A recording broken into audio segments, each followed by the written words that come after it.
සාගරය අපගේ පෘථිවියේ හදවතයි. විවිධ ජීවීන්ගෙන් පිරුණු විස්මජනක ලෝකයක්. නමුත් මේ සුන්දරත්වය අතරින් නිහඬම අතුරුදහන් වන රහස් කිහිපයක් තිබෙනවා. ඔබ දන්නවාද මේ තලයෙන් සදාකල් වඳ වී යෑමේ තර්ජනයට ලක් වූ මත්ස්‍යයන් සිටිනා බව? මේ වීඩියෝවෙන් අපි කතා කරන්නේ ඒ භයානක තත්ත්වය ගැනයි.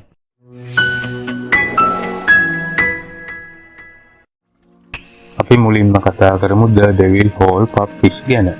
මොවුන් ඉතාමත් දුර්ලභ මත්ස්‍ය විශේෂයක්. මොවුන් ජීවත් වන්නේ ඇමරිකා එක්සත් ජනපදයේ නොවාඩා ප්‍රාන්තයේ ඩේත් වැලි ජාතික වනෝද්‍යානය තුල පිහිටි ඩෙවිල් සෝල්ස් නම් ජලය පිරුණු හුණුගල් ගුහාවකයි.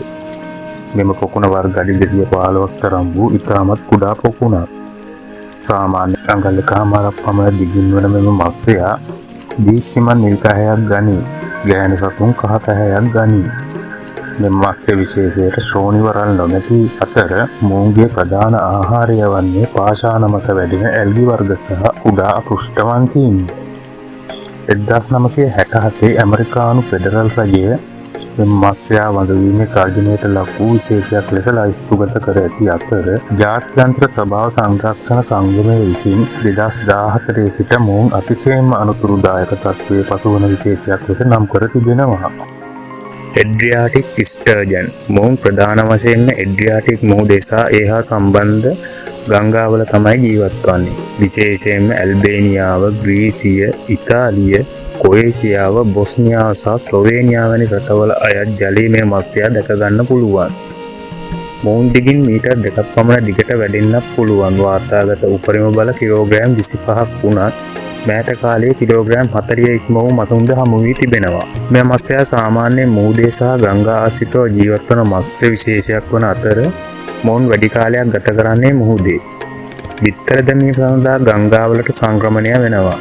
මෙයින් සමහරක් හුදකලා වූ මසුන් සම්පූර්ණයෙන්ම මිරිදිය පරිසරයේ ජීවත් වන බවට වාර්තා වෙනවා. කෙසේ වෙතත් මෙම මත්ස්‍යයාද වඳවීමේ තර්ජනයට ලක්ව ඇති මත්ස්‍යයෙක් ලෙස නම් කර තිබෙනවා. මෙයට බලපාන ප්‍රධාන හේතුව ලෙස වාසස්ථාන අහිමි වීම, ජල දූෂණය සහ අධික ලෙස මසුන් නැල්ලීම හඳුනාගෙන තිබෙනවා.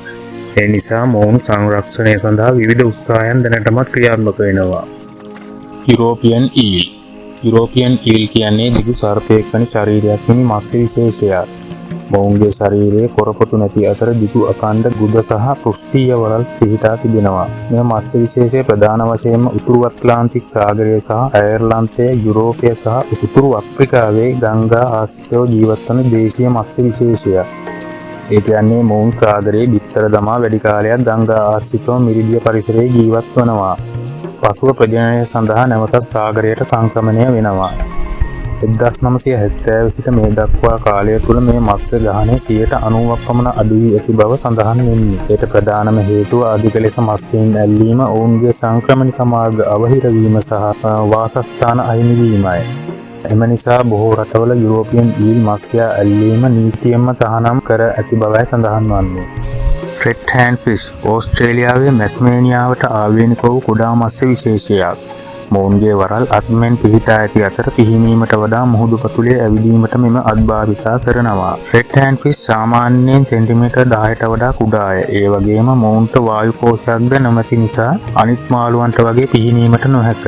අතිශයින්ම දුර්ලභ මත්ස්‍යයා සොයාගෙන ඇත්තේ ගිනිකොන දිග මැස්පේනියාවෙන් මීටර් 50ක් පමණ දිග පාෂාණ පර දෙකකින් නිර්මාණය වුණු කුඩා පොකුණකදීය. මේ මත්ස්‍යයන්ගේ නිශ්චිත ආහාර රටාවක් පිළිබඳ තොරතුරු නොමැති වූවන් ඉතාමත් කුඩා සහ පණුවන් ආහාරයට ගන්නා බව විශ්වාස කරනවා. රෙඩ් හෑන්ඩ් ෆිෂ් ඕස්ට්‍රේලියානු රජය සහ ජාත්‍යන්තර ස්වභාව සංරක්ෂණ සංගමය යන අංශ දෙකෙන්ම අතිශයින්ම අනතුරුදායක විශේෂයක් ලෙස ලයිස්තුගත කර තිබෙනවා. මේ මත්ස්‍ය විශේෂය දැනට ලෝකයේ ඉතිරිව පවතින්නේ 100 දෙනෙකුට ආසන්න ප්‍රමාණයක් බවයි ඇස්තමේන්තු කර තිබෙන්නේ. මොවුන් වඳවීමට බලපාන ප්‍රධාන හේතුව ලෙස හඳුනාගෙන තිබෙන්නේ වාසස්ථාන අහිමි වීම, මුහුදු ජලය උණුසුම් වීම, දම් පැහැති මුහුදු කූඩැල්ලන් අධික වීම සහ මින්මැදුරු වෙළඳාම යන හේතුන් බලපා ඇත. ගයන් මීකෝන් කැට්ෆිෂ්. ගයන් මීකෝන් කැට්ෆිෂ් මෙම මත්ස්‍යයා මීකෝන් ගඟට ආවේනික වූ දෙවන්ත මත්ස්‍ය විශේෂයක්.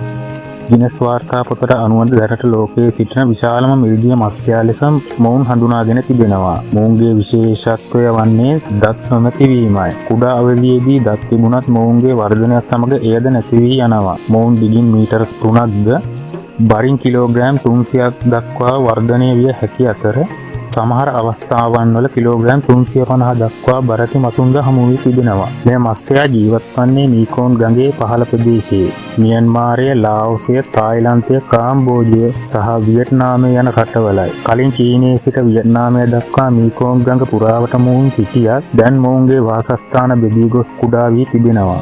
මෙම දැවැන්ත මත්ස්‍යයා ප්‍රධාන වශයෙන්ම ශාක භක්ෂකයෙක්. ගල්වල ඇල්ගි සහ ශාක කොටස් ආහාරයට ගන්නවා. මෙම කැට්ෆිෂ් වර්ගය රතු දත්ත පොතට අනුව ඉතාමත් වේගයෙන් වඳ වී යන මත්ස්‍යයෙක් ලෙස නම් කර තිබෙනවා. පසුගිය දශක කිහිපය තුළ මොවුන්ගේ ගාණය 90% පමණ අඩු වී බවයි සඳහන් වන්නේ.